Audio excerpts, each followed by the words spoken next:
Hello guys, welcome back to our WB experiment gang. আশা করি আপনারা সবাই ভালো আছো।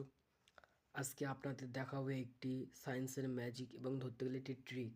এটি একটি সায়েন্সের একটি বিষয় যেটি আপনাদের প্রথমে করে দেখাই।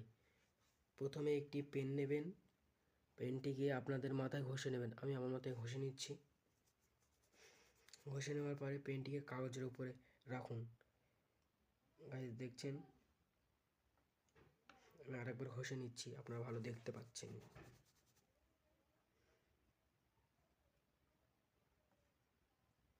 দেখতে পাচ্ছেন তো গাইস, কাগজগুলো পেনের সঙ্গে উঠছে। এটি কিছুই নয়, এটি হলো একটি সায়েন্সের একটি বিষয়, যেটি হলো স্থির তড়িৎ বল। দুটি সমযোজীয় তড়িৎগ্রস্ত বস্তু পরস্পরকে বিকর্ষণ করে এবং দুটি বিপরীত জাতীয় তড়িৎগ্রস্ত বস্তু পরস্পরকে আকর্ষণ করে। যেমন এটি দুটি তড়িৎগ্রস্ত বস্তুর ক্রিয়াশীল আকর্ষণ বা বিকর্ষণ স্থির তড়িৎ বল, মানে এটি হলো স্থির তড়িৎ বল, যেটি আপনার বাড়িতেই করতে পারেন। এবং আপনাদের যদি এই ভিডিওটা ভালো লেগে থাকে, ভিডিও লাইক করে দেবেন এবং এই ভিডিওর প্রথম অডিয়েন্স হয়ে থাকলে চ্যানেলটিকে সাবস্ক্রাইব করে দেবেন, যাতে পরের ভিডিওটা আপলোড করার সঙ্গে সঙ্গে আপনার কাছে চলে যায়।